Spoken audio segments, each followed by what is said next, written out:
နိုင်ငံသားမှာရောက်နေတဲ့ကလေးတွေအတွက်ကိုမြန်မာနိုင်ငံကမိခင်တွေအတွက်ကိုဒီနေ့စကားလေးနည်းနည်းပြောမယ်နော်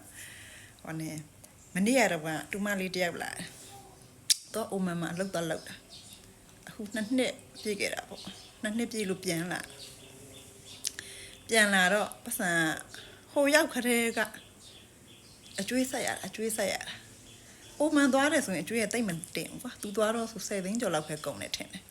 သွားတာဒါပေမဲ့အဲ့10သိန်းကျော်ကလည်း2လတောင်မဆက်ရအောင်ကြေသွားတယ်ပေါ့ကျန်တဲ့လာတွေကဒီနောက်ပိုင်းကသူ့မိဘတွေရဲ့အကျွေးတွေကိုဆက်ပေးရတာအကျွေးဆက်ပေးရတဲ့အခါကျတော့ခလေးကပြန်လဲလာကောသူ့အတော်တွေဦးလေးတွေရှိမှအပ်ထားတဲ့ပတ်စံလေး350ပဲကျန်တာနောက်ပိုင်းမှာ350ကျန်တာပေါ့အဲ့350ကိုလည်းအခုသူ့ဖေနဲ့မိနဲ့ကတောင်းနေတယ်တဲ့တောင်းပြီးရင်ဗယံပရာလောက်နော်အခုကျ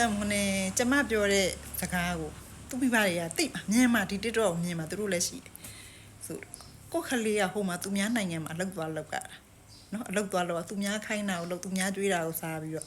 သွားပြီးတော့အစင်ပြေလားမပြေလားမသိလုံနေကြိုင်နေရတာပင်ပန်းနော်တချို့မိခင်တွေရောတချို့မိခင်အကုန်ပါတယ်နော်နိုင်ငံသားကိုရောက်နေတဲ့ကလေးတွေရဲ့မိခင်တွေအကုန်ပါတယ်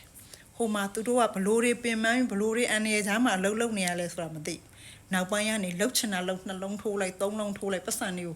ဟိုဖြုံးညင်တယ်လို့ဖြုံးနေတာကိုသားသမီးမျက်နှာကိုမထောက်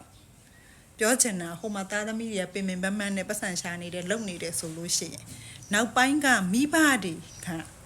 နော်မိဘတွေသားမယားတွေပေါ့ကွအဲ့ဒါတွေကနောက်ပိုင်းမှာချွေတာသုံးမယ်သုံးတဲ့နာကိုသုံးမယ်လှုပ်တဲ့အလုပ်ကိုလုပ်မယ်ပတ်စံအပိုလေးရအောင်ရှာမရှာခဲ့ရင်တော့သူတို့ပို့တဲ့ပတ်စံကိုအလွဲသုံးစားမလုပ်မိအောင်ထိမ့်သိမ့်ရမယ်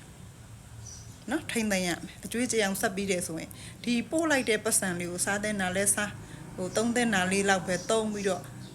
စုမိအောင်စုထားပေးရမယ်ဒါမှသူတို့ပြန်လာတဲ့အခါရင်းနှီးဆိုတာဖြစ်မှာရင်းနှီးဆိုတာရမှာနော်အခုကျမမြင်နေရတာတချို့ကသားသမီးတွေကကောင်းတယ်မိဘတွေကမကောင်းတချို့ကမိဘတွေကကောင်းတယ်သားသမီးတွေကမကောင်းဒါတွေကိုမဖြစ်စေချင်ဘူးဆင်ခြင်ကြပါလို့ကျမကဒီကနေပြီးတော့ကိုစားအားလုံးကိုပြောပြပါတယ်ရှင်အမုန်းခံလူသားပေါ့နော်အားလုံးကျမရမ်းချစ်ပါတယ်ရှင်